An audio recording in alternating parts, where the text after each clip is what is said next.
দেশের ব্যাপারে কোনো ভাগ নাই, সব এক। স্বাধীনতার ব্যাপারে সব এক, দেশের অস্তিত্বের ব্যাপারে সব এক। আল্লাহর কসম, যদি আমরা এখনো এই মুহূর্তে দলমত নির্বিশেষে এক হইতে না পারি, এমন তুফান আসবে যেই তুফানে সবকিছু জমিনের সাথে মিশাই দেবে, এই দেশের অস্তিত্ব থাকবে না। আমার সামনে আওয়ামী লীগের ভাইয়েরা আছেন, বিএনপির ভাইয়েরা আছেন, জামাতের ভাইয়েরা আছেন, হেফাজতের ভাইয়েরা আছেন, আছেন না? সব দলের লোকজন আছেন। দলীয়ভাবে আমরা বিভিন্ন দল, বিভিন্ন মত। কোরআনে এই কথাটা আছে, কুল্লু হিজবিন বিমা লাদাইহিম ফারিহুন।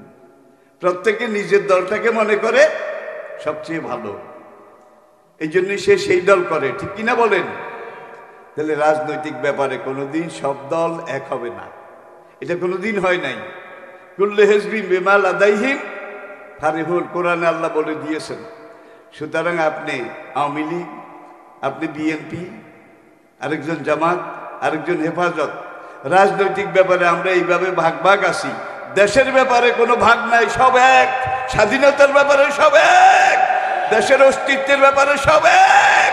আল্লাহর কসম, যদি আমরা এখনো এই মুহূর্তে দলমত নির্বিশেষে এক হইতে না পারি, এমন তুফান আসবে যেই তুফানে সবকিছু জমিনের সাথে মিশাই দেবে, এই দেশের অস্তিত্ব থাকবে না।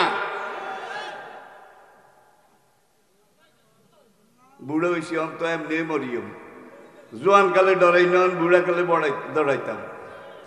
নবী আমাকে শিখিয়েছেন হুব্বুল ওয়াতনে মিনাল ঈমান। আল্লাহর কসম, এই দেশটাকে আমি আমার প্রাণের মতো ভালোবাসি।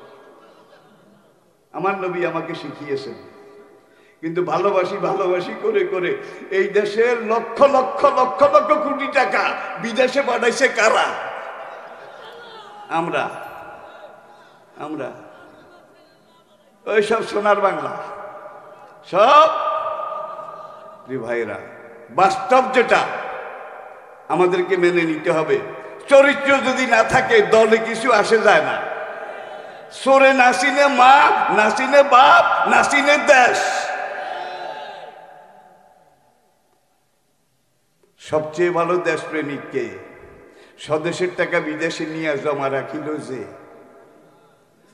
আরে বেটা, টাকাগুলো দেশে রাখতি, তুই একটা ইন্ডাস্ট্রি করতি, তুইও খাইতি, আমরাও করে টোরে খাইতাম, ঠিক কিনা বলেন? এই টাকাগুলো যে বিদেশে আমরা পাঠিয়ে দিলাম, এই টাকা যে ফিরে আসবে তার গ্যারান্টি একজনেরও নাই, একজনেরও নাই। সুদখোরদের দেশে টাকা পাচার। আজ থেকে 15-2 বছর আগে 3 জনে মিলে দুদকের কাছে একটা দরখাস্ত দিয়েছে 116 জন আলেমের নামে। আপনারা এটা শোনেন নাই? তারা বাংলাদেশে বড় বড় ওয়াজ করে, মাহফিল করে, লক্ষ লক্ষ লক্ষ লক্ষ টাকা এইভাবে জনগণ থেকে নিয়ে এরা বিদেশে বাড়ি করে, বিদেশে টাকা পাচার করে 116 জন আলেমের নামে। 15-2 বছর হয়ে গেল, তদন্ত তদন্ত তদন্ত, একজন আলেমের নামও আজ পর্যন্ত পাওয়া যায় না। আর যেই 3 জনে এই দরখাস্ত করেছে, একজন কালামানিক, কালামানিক চিনেছেন? আরেকজন কি টুরিনুরি, টুরিনুরি, মাকে বাসা থেকে ধাক্কাইয়া বাইর করে দিছে। সেই মহিলা আজকে আদালতে রায় দেয়। আরেকজন কবির, জাতীয়ভাবে তার পরিচয় মুরগি কবির। পাকিস্তান সেনাবাহিনীকে মুরগি সাপ্লাই দিত এই বেড়ায়। আর রাজাকার হইছি আমরা, রাজাকার হইলাম আমরা। আল্লাহর বিচার আছে।